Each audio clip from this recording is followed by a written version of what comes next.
ঘন্টার কাজ মিনিটেই করে নিতে পারবেন। ঘন্টার পর ঘন্টা আর পরিশ্রম করতে হবে না। কুড়ুনি ছাড়াই মাত্র 1 মিনিটেই নারিকেল কুড়িয়ে সংরক্ষণ করতে পারবেন, সেই টিপসগুলোই আপনাদের সাথে শেয়ার করছি। সাথে আছে এই নারিকেল দিয়ে খুবই মজাদার একটি পিঠার রেসিপি। ভিডিওটি স্কিপ না করে পুরো ভিডিওটির সাথেই থাকবেন। ভিডিওটি ভালো লাগলে ছোট্ট একটি লাইক দিয়ে ভিডিওটি কন্টিনিউ করবেন এবং কমেন্টের মাধ্যমে মূল্যবান মতামত রাখবেন। হ্যালো এভরিওয়ান, আসসালামু আলাইকুম। Welcome back to my BD food lifestyle channel. আপনারা সবাই কেমন আছেন? আশা করি যে যেখানে আছেন সবাই অনেক ভালো আছেন। আমি আলহামদুলিল্লাহ মোটামুটি ভালো আছি। কাছে অথবা দূরে, দেশ অথবা দেশের বাহিরে যে যেখান থেকে আমার ভিডিওটি দেখছেন সবাইকে অসংখ্য ধন্যবাদ। সবার জন্য দোয়া এবং শুভকামনা রইল।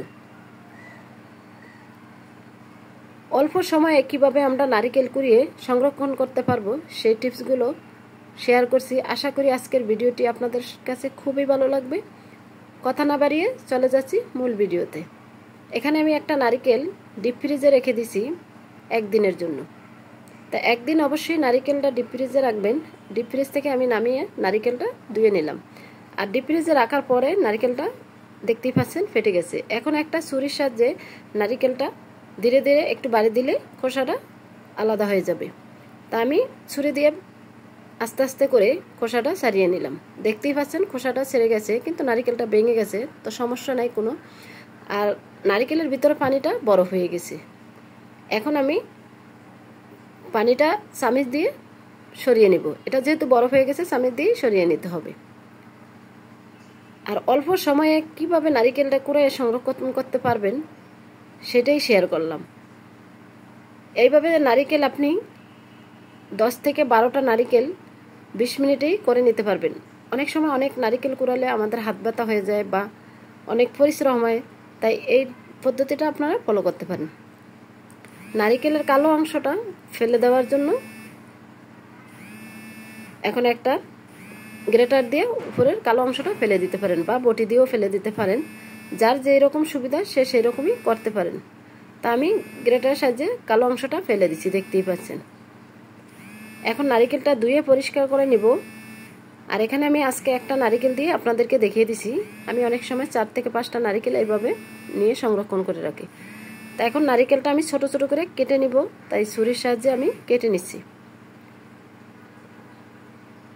আর এইভাবে 1 ঘন্টায় আপনি অনেক নারিকেল কুড়িয়ে নিতে পারবেন এবং নারিকেল করে একদম কুড়ানি দিয়ে যেভাবে কুড়ালে যেরকম হবে ঠিক সেই রকমই হবে। এখন আমি ছুরির সাহায্যে ছোট ছোট করে নারিকেলগুলো কেটে নিছি।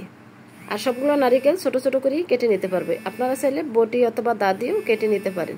যার যেরকম সুবিধা সে সেইভাবেই করে নেবেন। আর অবশ্যই কিন্তু নারিকেলগুলো ছোট ছোট করে কেটে নিতে হবে।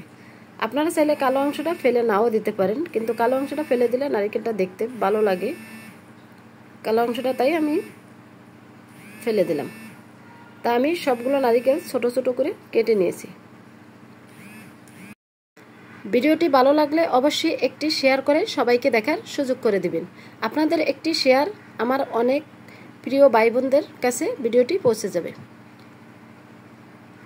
আর চ্যানেলে নতুন হলে চ্যানেলটি সাবস্ক্রাইব করে বেল অন করে রাখবেন নিত্য নতুন রেসিপি অথবা টিপস পাওয়ার জন্য। আর পুরনো বন্ধু যারা আছেন সবাইকে অসংখ্য ধন্যবাদ। সবার জন্য দোয়া এবং শুভকামনা রইল। তা দেখতেই পাচ্ছেন আমি নারিকেলটা ছোট ছোট করে সবটুকুই কেটে নিছি একটা ছুরির সাহায্যে। আর এই নারিকেল কোরানোটা যে এত সহজ, একবার যদি ট্রাই না করেন কখনোই বিশ্বাস করতে পারবেন না। আমার কাছে তো ভীষণ ভালো লাগে এইভাবে নারিকেল কুড়িয়ে সংরক্ষণ করতে। আর এই নারিকেল দিয়েই আপনারা পিঠাপুলি যে কোনো রান্না বান্না সবই করতে পারবেন। আবার চাইলে এরকম ছোট ছোট করে নারিকেল কেটেও সংরক্ষণ করতে পারেন। অনেক সময় অনেকে বড় বড় করে নারিকেল পিঠাপুলিতে দিয়ে থাকে। আর এখনও যেহেতু তালের সিজন, সবাই কম বেশি পিঠা কেক খেয়ে থাকি, তাই সব কিছুতে আমাদের নারিকেলটা প্রয়োজন। তা আমরা অল্প সময়ে যদি এইভাবে নারিকেল কুড়িয়ে সংরক্ষণ করতে পারি তাহলে ঘন্টার পর ঘন্টা কেন সময় নষ্ট করব। মাত্র 1 মিনিটেই নারিকেল এইভাবে কুড়িয়ে নিতে পারি। এখন আমি একটা মিক্সিং জার নিয়ে নিলাম। মিক্সিং জারে নারিকেলটা একটু গ্রেট করে নিব। আর দেখতেই থাকুন নারিকেলটা কত সুন্দরভাবে গ্রেট হয়ে গেছে। এখন আমি একটা প্লেটে ঢেলে দেখিয়ে দিছি কত সুন্দরভাবে হয়ে গেছে। আর মনে হচ্ছে যে নারিকেল আপনি কুড়ুনি দিয়ে কুড়াইছেন।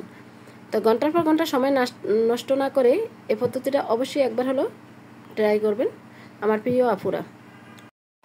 বাকি নারিকেলটুকু আমি এইভাবেই গ্রেট করে নিব। আর দেখি বুঝতে পারছেন কত সুন্দরভাবে মাত্র 1 মিনিটেই সবটুকু নারিকেল গ্রেট করে নিলাম।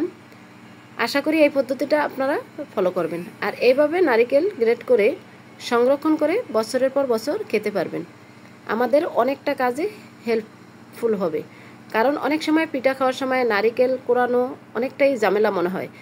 যদি নারিকেল এইভাবে কুড়িয়ে এক সময় সংরক্ষণ করে রেখে দিতে পারি, তাহলে ঝটপট আমরা যে কোনো কাজে নারিকেলটা ব্যবহার করে নিতে পারবো। তা আমি একটা বক্সে নারিকেলটা রেখে দিলাম, আর এই নারিকেলটা আমি ফ্রিজে রেখে দিব। আর এখান থেকে বাকি কিছু নারিকেল দিয়ে আমি আজকে পিঠা বানিয়ে দেখিয়ে দিব। আশা করি ভিডিওটি শেষ পর্যন্তই দেখবেন। চলে যাচ্ছি পিঠার রেসিপিতে। তা পিঠা বানানোর জন্য আমার লাগবে এখানে সুজি। তা আমি পুষ্টি সুজিটা নিয়েছি, আর সুজি দিয়ে যে কোনো পিঠা বানালে খেতে কিন্তু ভীষণ মজার হয়। তা সুজির প্যাকেট কেটে আমি এখানে নিয়ে নিয়েছি 1 কাপের মতো সুজি।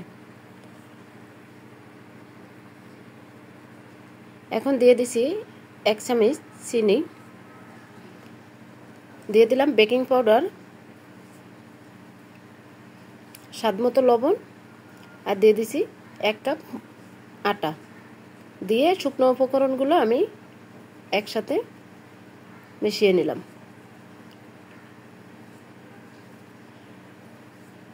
তো শুকনো উপকরণগুলো ভালোভাবে মিক্স করে নিয়েছি। এখন আমি দিয়ে দিব একটা ডিম।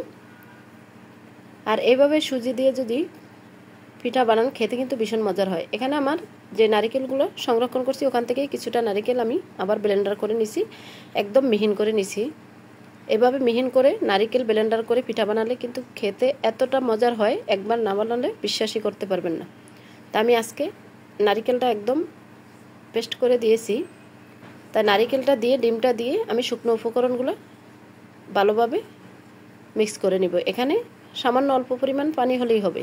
আগে পানি দিতে যাবেন না, তাহলে ডোটা বেশি নরম হয়ে গেলে আর পিঠাটা ভালো হবে না। তার জন্য এখানে আমি শুকনো উপকরণগুলো ভালোভাবে মিক্স করে নিচ্ছি। আর দেখতেই পাচ্ছেন ডোটা একটু শক্ত টাইপেরই, জাস্ট একটু করে পানি দিলেই হয়ে যাবে। আপনারা পানির পরিবর্তে দুধও দিতে পারেন।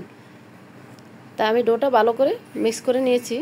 এখন আমি দিয়ে দিছি সামান্য পরিমাণ পানি।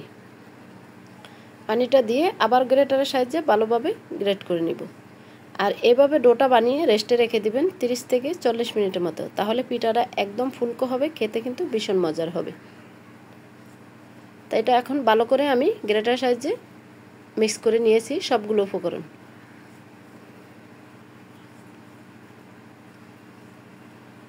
আর দেখতেই পাচ্ছেন কতটা নরম হয়েছে। এটা রেস্টে রেখে দিলে একদম শক্ত হয়ে যাবে, সুজিটা ফুলে উঠবে। তা আমি একটা ঢাকনা দিয়ে রেখে দিচ্ছি 40 মিনিটের মতো রেস্টে। 40 মিনিট পর দেখিয়ে দিছি একদম শক্ত হয়ে গেছে সুজিটা ফুলে। এখন এখানে সামান্য পরিমাণ একটু পানি দিয়ে আবারও ব্যাটারটা ভালোভাবে একটু সফট করে নিতে হবে। তো এখানে সামান্য পরিমাণ পানি দিয়ে আমি ব্যাটারটা সফট করে নিয়েছি। এখন চলে যাচ্ছি চুলায়। দিয়ে দিলাম পরিমাণ মতো তেল। আর তেলের পরিমাণটা একটু বেশিই দিতে হয়, তাহলে পিঠাটা বেশি ফুলকো হয়। আর ফুলকো পিঠা খেতে কিন্তু ভীষণ মজার হয়। তাই এক এক করে আমি পিঠাগুলো দিয়ে দিছি। তেলটা একদম গরম হয়ে গেছে। তা একটা বড়া পিঠা বানিয়ে নিলাম সুজি দিয়ে। সকাল অথবা বিকালের নাস্তায় রাখতে পারেন, বা বাচ্চাদের টিফিনেও দিতে পারেন, খেতে কিন্তু অনেকটাই মজার। আর সুজির যে কোনো পিঠা নাস্তা সব কিছুই আমার ভীষণ ভালো লাগে। তো এখন পিঠাগুলো এক পাশ হালকা ব্রাউন কালার হয়ে আসছে। এখন আমি চামচের সাহায্যে সবগুলো পিঠা উল্টিয়ে দিচ্ছি। আর পিঠাগুলো মাশাআল্লাহ অনেকটাই ফুলকো হয়েছে, দেখেই বুঝতে পারছেন। তা এক এক করে সবগুলো পিঠাই আমি উল্টিয়ে দিচ্ছি। এখন চুলার লো হিটে রেখেই সবগুলো পিঠা ভেজে নিতে হবে। আর পিঠাটা বারবার একটু উল্টিয়ে দিতে হবে, তাহলে পিঠাটা পারফেক্টভাবে হয়ে যাবে। তাই এখন আমি বারবারই পিঠাগুলো নেড়ে চেড়ে উল্টিয়ে দিয়েছি, না হলে এক পাশ একদম পুড়ে যাবে, আবার এক পাশ সাদা থেকে যাবে।